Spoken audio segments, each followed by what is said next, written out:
3 அரசியல் கட்சித் தலைவர்களின் வீட்டிற்கு வழங்கப்பட்டிருந்த போலீஸ் பாதுகாப்பு திரும்ப பெறப்பட்டிருக்கிறது. பிரேமலதா விஜயகாந்த், செல்வ பெருந்தகை, தமிழிசை சவுந்தரராஜன் ஆகியோரின் வீட்டிற்கு வழங்கப்பட்ட போலீஸ் பாதுகாப்பு திரும்ப பெறப்பட்டிருக்கிறது.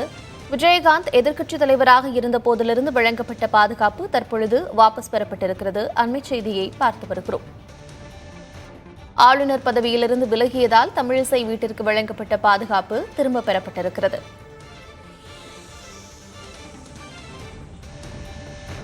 வீட்டில் துப்பாக்கி ஏந்திய 5 காவலர்கள் பாதுகாப்பு வழங்கப்பட்டிருந்த நிலையில் தற்பொழுது இந்த பாதுகாப்பு திரும்ப பெறப்பட்டிருக்கிறது. விவரங்களோடு இணைந்திருக்கிறார் செய்தியாளர் அன்பரசன். அன்பரசன், இந்த பாதுகாப்பு வழங்கப்படுவதற்கான நடைமுறைகள், விதிமுறைகள் என்ன? தற்பொழுது ஏன் திரும்ப பெறப்பட்டிருக்கிறது?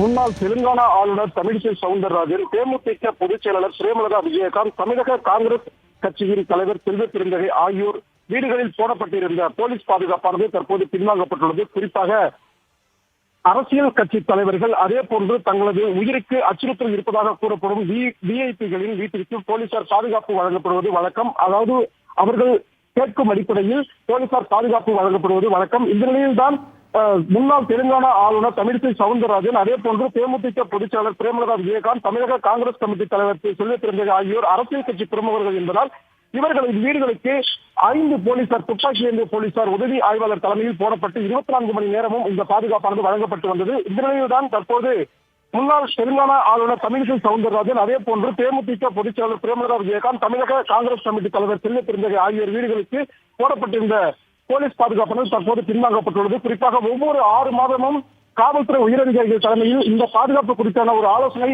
நடத்தப்படும். இந்த ஆலோசனையில் அவர்களின் உயிர்களுக்கு ஏதேனும் அச்சுறுத்தல் இருப்பதாக கருதினால் மட்டுமே மீண்டும் அந்த போலீஸ் பாதுகாப்பானது சுழற்சியாக வழங்கப்படும். இந்த நிலையில் மேற்கூறிய 3 நபர்களின் வீடுகளிலும் கேட்டபோது அவர்கள் தங்களது உயிருக்கு அச்சுறுத்தல் இல்லை என தெரிவித்த காரணத்தால் தற்போது இந்த போலீஸ் பாதுகாப்பானது பின்வாங்கப்பட்டிருக்கிறது.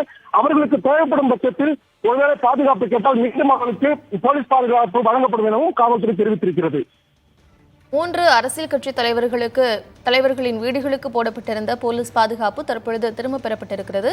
மீண்டும் தேவைப்படும் பட்சத்தில் இது வழங்கப்படும் என்றும் காவல்துறை தரப்பிலிருந்து சொல்லப்பட்டிருக்கிறது. விவரங்களை வழங்கியமைக்கு நன்றி அன்பரசன்.